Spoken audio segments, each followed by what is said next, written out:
Supreme court bar association के साबिक सदर अली अहमद कुर्द अदलिया और मीडिया पर हमला सेमिनार से खिताब कर रहे हैं।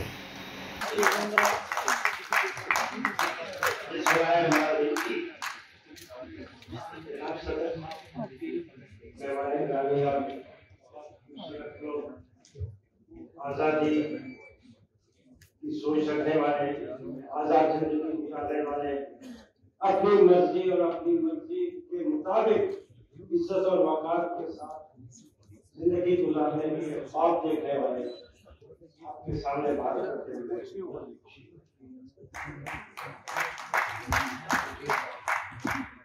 आज हम जो यहाँ पे जमा है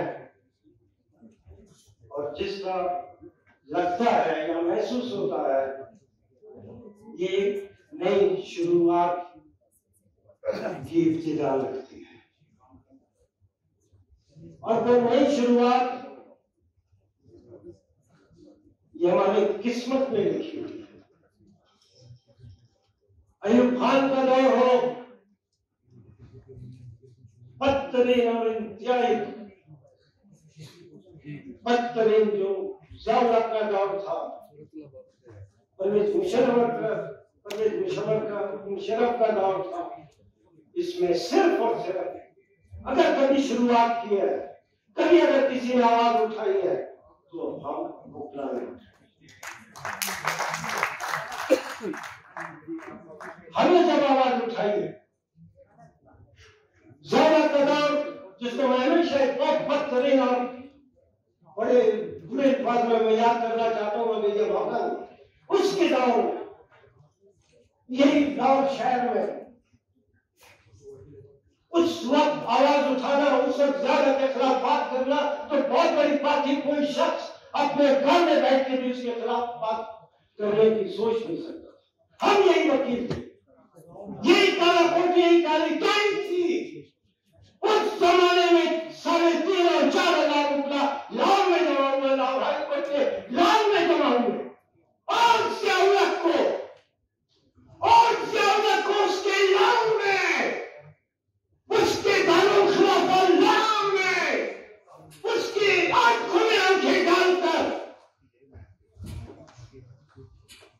उसके खिलाफ वो तकारीर हुई, वो बातें हुई, वो ख्यालात का इज़हार हुआ जो मेरे ख्याल सारी जिंदगी वो नहीं भूला।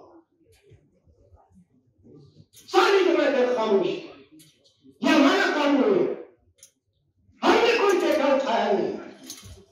हम तो सिर्फ काला कोट काली टाई के लोगों को बातों में हम इंसाफ दिलाते हैं और इस माशरे में और इस दौर में ये पाकिस्तान, ये सिर्फ और सिर्फ जागीरदारों का दौर, ये जागीरदार चौधरी खान वगैरह और सरदारों का मुल्क है। ये बना उसी के लिए था और आज तक कायम उसी के लिए रखा गया। इसमें कोई आवाज और प्रतिवाद की कोई जिंदगी नहीं। उस चौधरी और खान और वगैरह सरदारों के दौर में जहाँ इस मुल्क के एक-एक इंच पर, एक-एक शख्स पे सुबह और शाम में जुल्म सितम होता है, जो बेइंसाफी होती है, उसके खिलाफ सिर्फ और सिर्फ आवाज हमने उठाई। ये सियासी जमातें किस नस्ल की दवा है? कितनी अजीब बात है, कितनी अजीब बात है कि मैं इस मुल्क का बहुत ही जबरदस्त पॉलिटिकल एक्टिविस्ट होने के बावजूद, जिसने अपनी लोगों की खिदमत करने का जिसको आप पॉलिटिक्स कह सकते हैं, जिसको आप फर्ज कह सकते हैं, वो वैसियत सियासी वर्कर के, सियासी जमात के वर्कर के मैंने शुरू किया। मगर आज 20-25 साल हो गए किसी पार्टी से मेरा कोई ताल्लुक नहीं। क्यों? मुझके साथ नहीं, क्यों? सियासी जमातों के रोल से, सियासी जमातों के किरदार से मुख्तलिफ लोगों का आज 25 साल 30 साल से मेरा उनसे कोई ताल्लुक नहीं। इसलिए कि उनका रोल ये वो अपने फर्ज पे कभी भी खड़े नहीं हुए, कभी भी अपने फर्ज पे खड़े हुए नहीं हुए। यही सियासी जमातें हैं। जनरल बाजवा कोई खुदा नहीं, जनरल कोई खुदा नहीं कि जब वो एक्सटेंशन मांगता है तो आप 10 मिनट में आप उसको उसके मुलाजमत में एक्सटेंशन दें।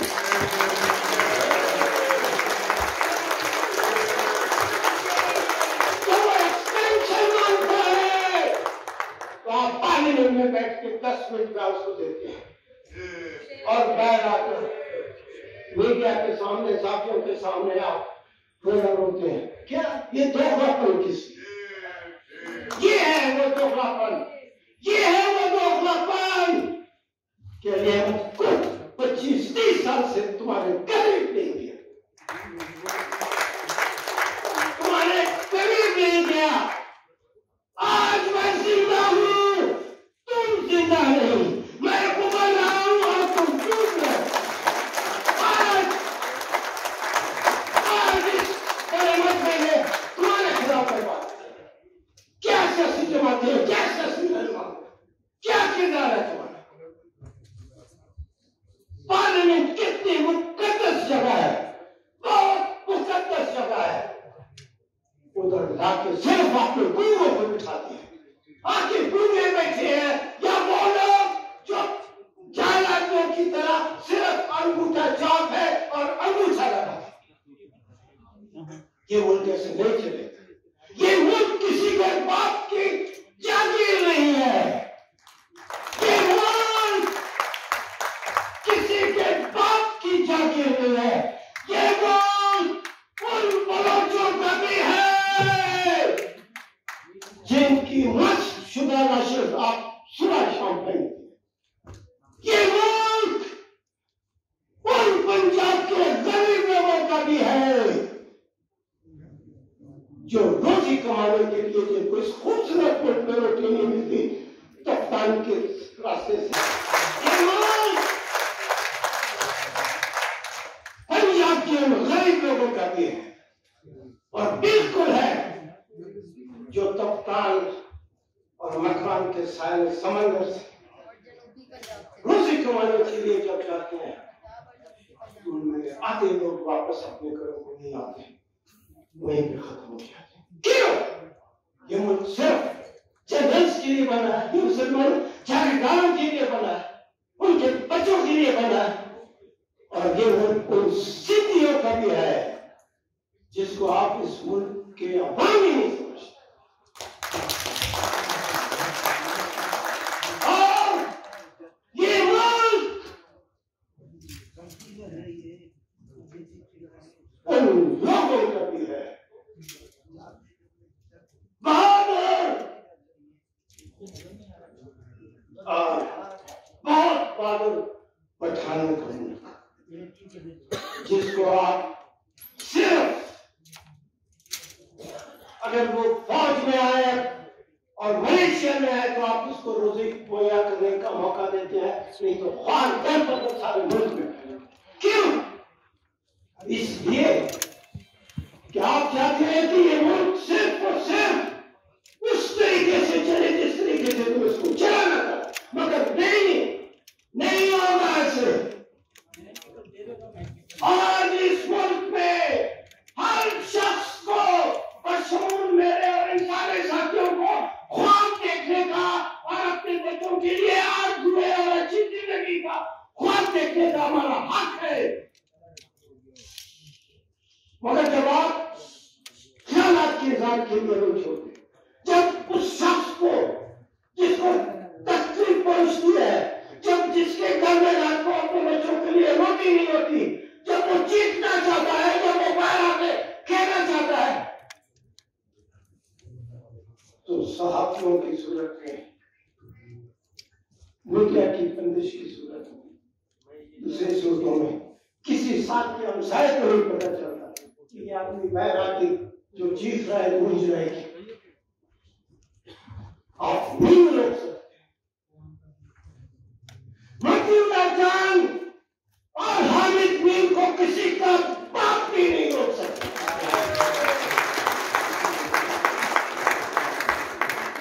इस मुल्क में हम वकील हर उस शख्स के साथ है, हर उस शख्स के साथ है जो बाहर निकलकर इनकलाब का नारा लगाए।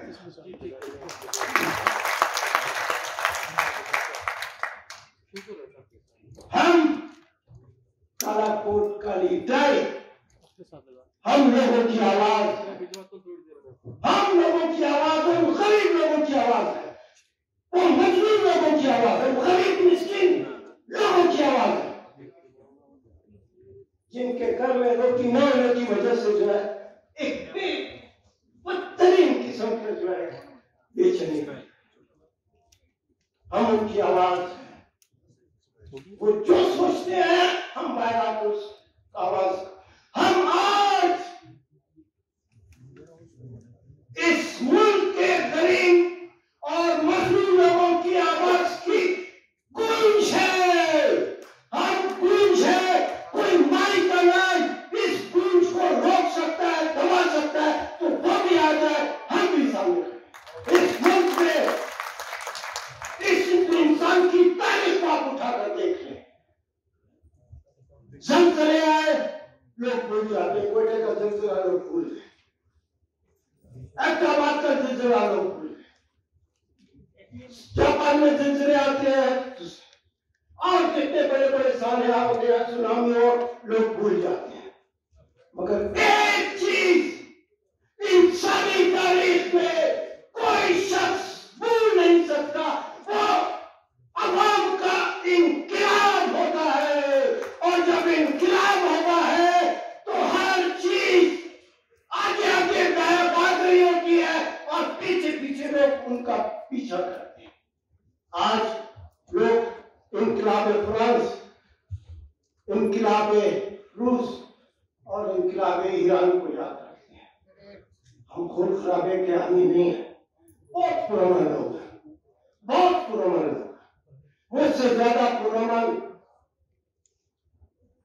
और इंसानी हमदर्दी वाला बहुत कम होगा, हम नहीं चाहते।